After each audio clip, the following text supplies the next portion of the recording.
ఇట్లాంటి పరిస్థితులలో మీరు మణిపూర్లో జరిగిన సంఘటనలు చూసిరు.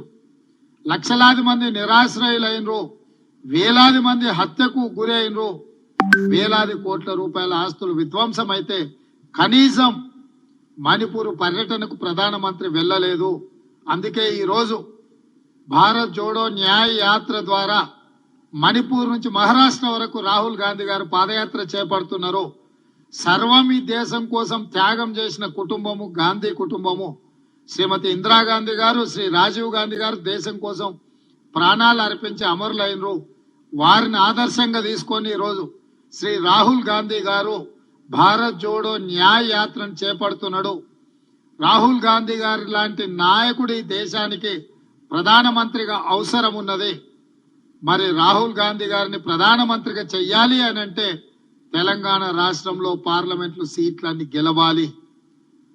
మీరు అనుకోవచ్చు ఎందుకు బీఆర్ఎస్ గురించి, కేసీఆర్ గురించి కాంగ్రెస్ పార్టీ ఈరోజు పెద్దగా మాట్లాడతలేదని. ఆ పార్టీ రాష్ట్రం లేదు, సచ్చింది. తెలంగాణ ప్రజలు ఆ పార్టీని బొంద పెట్టిరు.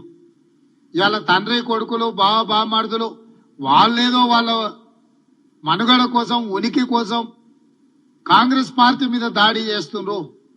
దీన్ని బట్టే మీరు అర్థం చేసుకోండి, బీజేపీ బీఆర్ఎస్ కుమ్ముక్కు రాజకీయాలు. ఈరోజు దించాల్సింది నరేంద్ర మోడీని, ఈరోజు ఓడించాల్సింది నరేంద్ర మోడీని. ఈరోజు దేశానికి ప్రమాదకరంగా మారింది బీజేపీ ప్రభుత్వం. కానీ నిన్న మొన్న ఈ మధ్యకాలంలో బిల్లా రంగాలు మాట్లాడుతున్న మాటలు మీరు చూడండి. బీజేపీని పల్లెత్తు మాట అనుకుంటా కాంగ్రెస్ మీద పరుషమైన పదజాలం వాడుతున్నారు.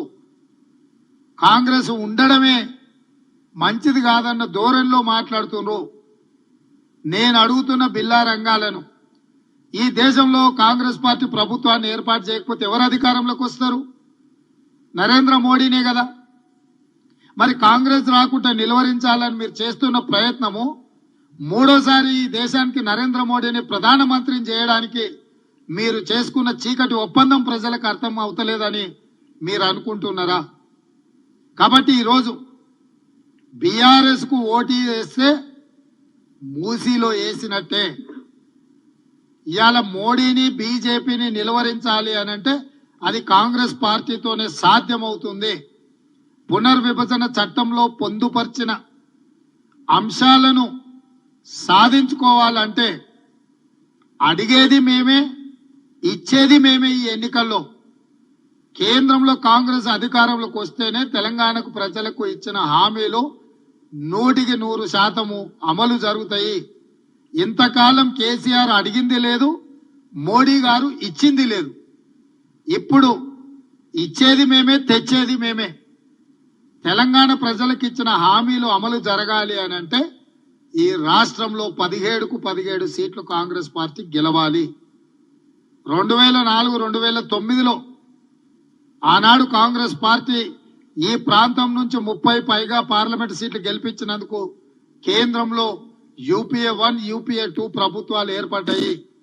తద్వారా జనరంజకమైన పాలనను ఆనాడు కాంగ్రెస్ పార్టీ అందించగలిగింది. ఈ రోజు కూడా తిరిగి కేంద్రంలో కాంగ్రెస్ ఇండియా కూటమి ప్రభుత్వాన్ని ఏర్పాటు చేయాలి అంటే తెలంగాణలో ఉన్న సీట్లన్నీ కాంగ్రెస్ పార్టీ గెలవాలి. కాంగ్రెస్ పార్టీ గెలవాలి అని అంటే ఇక్కడున్న ప్రజాస్వామిక శక్తులన్నీ కూడా ఏకం కావాల్సిన అవసరం ఉంది. కేసీ గారు మౌనంగా ఇంట్లో పడుకున్నాడని కాదు, చీకట్లో మోడీ గారితో చేస్తున్న చర్చలు ఈ రోజు బిల్లా రంగాలు మాట్లాడుతున్న మాటల్ని తెలంగాణ సమాజం గమనించి కాంగ్రెస్ కు అండగా నిలబడాలి అని, ఈ మొత్తం కార్యక్రమాలలో కాంగ్రెస్ శ్రేణులన్నీ కదలాలని, ఎన్నికల సన్నాహక సమావేశాలకు సంబంధించి ఫిబ్రవరి 2 తారీఖు నాడు సాయంత్రం ఇంద్రవెల్లిలో మొట్టమొదటి కార్యక్రమాన్ని ఆదిలాబాద్ జిల్లా నుంచి చేపడుతున్నాము. ఆనాడు పిసిసి అధ్యక్షుడిగా బాధ్యతలు తీసుకున్న తర్వాత కాంగ్రెస్ పార్టీ మొట్టమొదటి కార్యక్రమాన్ని ఇంద్రవెల్లి నుంచే మొదలు పెట్టినాం. అక్కడి నుంచే కాంగ్రెస్ పార్టీ విజయ పరంపర మొదలైంది. అదే పరంపరను కొనసాగిస్తూ ఫిబ్రవరి 2 తారీఖు నాడు సాయంత్రం ఈ పార్లమెంట్ ఎన్నికల సమర శంఖం ఇంద్రవల్లి నుంచి పూరిస్తున్నాము. మీరందరూ మీడియా మిత్రులు ఏ విధంగా అయితే గతంలో సహకరించినరో భవిష్యత్తులో కూడా మీ వైపు నుంచి అదే రకమైన సహకారం ఉండాలి. మీరందరూ కూడా రావాల్సిందిగా మీకందరికీ ప్రత్యేకంగా పిసిసి అధ్యక్షుడిగా మీకందరికీ ఆహ్వానం పలుకుతున్నా.